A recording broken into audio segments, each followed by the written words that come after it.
une petite vidéo pour commenter Dieudonné qui a fait une vidéo à l'intérieur de laquelle il n'a jamais dit autant de conneries en aussi peu de temps. Et comme c'est quelqu'un qui a de l'influence, eh bien, je tenais à faire le commentaire de cette courte vidéo. Chers amis internautes, bonjour, bonsoir. Entre les deux tours de ce grand divertissement électoral, une question s'impose. Nous aurait-on menti? On nous ressort à chaque fois cette bonne vieille salade. Marine Le Pen est une fille de nazi et le RN est un parti fasciste anti-républicain. Il faut faire barrage. Alors à chaque fois, on bouffe cette salade, évidemment, c'est la seule qu'on nous propose. Mais ça commence à être de plus en plus difficile. C'est de la merde. Oui, c'est de la merde. Alors cette fois-ci, on nous a ajouté un nouvel ingrédient, un nouveau piment, le LFI mélanchonné, un produit déclassifié n'appartenant plus aux normes de l'arc républicain.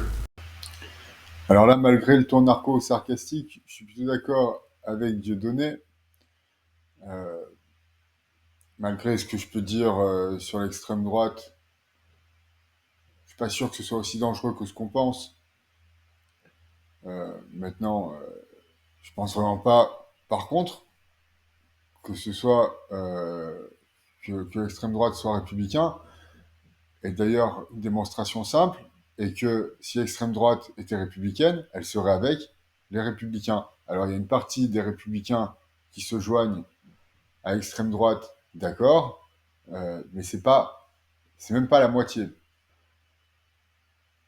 La réalité est que l'extrême droite a été fondée par des nazis, l'extrême droite n'a jamais été aux affaires. Ça fait 60 ans, 70 ans qu'ils sont là, ils n'ont jamais été aux affaires. Et ils sont toujours là malgré tout. Où est-ce qu'ils vont chercher l'argent, hein? On ne sait pas. Et sur l'extrême gauche, où là, bon, c'est vraiment flagrant aussi. Je veux dire, il y a quand même tous les tocards,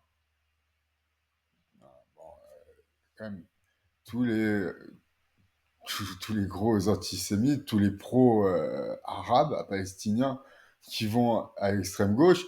Et là, les islamistes en particulier. Et donc, ce serait un danger de les élire. Il n'y a pas besoin de l'extrême gauche pour que les islamistes soient un danger, euh, mais ce serait dangereux de les élire malgré tout. Donc là, je suis pas. Voilà où s'arrête mon accord avec Dieudonné, que je suis d'accord qu'on se fout de notre gueule avec l'extrême droite et l'extrême gauche. Maintenant, l'extrême droite et l'extrême gauche, c'est pas des républicains. Mais attendez, la suite. Antisémite, antisioniste, pro-palestinien, salaud. Donc c'est intéressant d'ailleurs le parcours de cette vieille carne de Mélenchon, qui s'en est pris frontalement en fin de carrière à la mafia du CRIF, qui ne représente pas la communauté juive dans son ensemble, bien sûr, pas d'amalgame. Donc là, Dieudonné retombe dans ses élans antisémites, après s'être pourtant excusé et que des juifs aient accepté son pardon. Bon, moi, je dirais, sur le pardon qu'on doit faire aux juifs, tu vois, je m'en branle un peu. Mais, euh, mais là, Dieudonné, il s'était excusé justement. Et là, il retombe dedans. Et on va nous dire, ah mais non, justement, là, Dieudonné dit de ne pas faire l'amalgame entre le CRIF, les juifs, et les juifs. Pas faire amalgame entre les juifs et les juifs. Bref, la République, vous l'avez compris, est en danger. Eh bien moi j'ai envie de dire, tant mieux, il était temps. Oh putain, qu'est-ce qu'elle a fait de bien la République, putain. Qu'est-ce qu'elle... Alors la République, c'est avant tout l'abolition des privilèges. Ensuite, c'est l'école laïque, gratuite et obligatoire. Bon, je vais pas faire une liste exhaustive, d'une part parce que je la connais pas, la liste exhaustive, c'est pas mon métier, je suis pas historien. Euh, la République, c'est la démocratie, l'élection de ses représentants au suffrage universel. Et ça, c'est la République. Il a le droit de jouer, il a le droit de dire ce qu'il a envie de dire, et même d'immenses conneries. S'il a envie de dire d'immenses conneries, il a le droit, et ça, c'est la République. Est-ce que vous croyez fondamentalement euh, qu'il y a eu deux Molières en France? Il n'y a eu qu'un seul Molière en France. avant la République. Il n'y en a pas eu deux.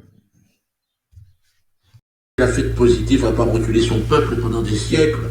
Putain, la République française est une vache à lait endettée qui ne sait qu'emprunter du pognon à la mafia internationale afin de permettre à une petite aristocratie républicaine de vivre grand train.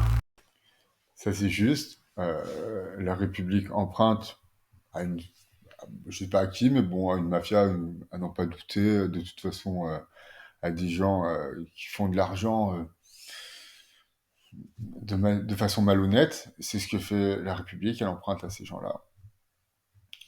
Ça, c'est juste. Mais c'est pas la seule chose que fait la République. La République, elle promeut les arts et la culture. Elle permet aux gens de bénéficier de services quand elles en ont besoin, comme les hôpitaux. C'est très important. Et ça, c'est grâce à la République. Tout en nous obligeant, nous, la populace, les jeunes de la merdasse, à rembourser dettes et intérêts. Mais il faudrait protéger cette salope de République, non, attendez, qui se moque quand.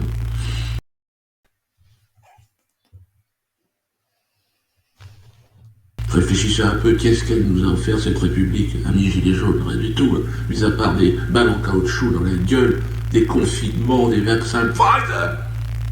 Hanouna, vous ne comprenez donc pas que Oui, mais Hanouna, c'est pas le service public. Hanouna, c'est C8, donc c'est Canal+, et c'est donc pas le service public. le problème c'est la République. Et oui, et on en est à la cinquième, il vous en faudra combien pour comprendre, putain? Ça ne marchera jamais, la République est la vaseline de la création monétaire, hein, aux mains de la mafia internationale. Bon, ben c'est tout, hein. Allez, il faut continuer à rire, de toute façon, hein. Le problème, c'est pas la République en soi. Il y a sans doute à l'intérieur de la République des choses qui sont problématiques au sein même de la fondation de la République, ce qu'on appelle l'État profond aujourd'hui. Ça, c'est un problème, par exemple.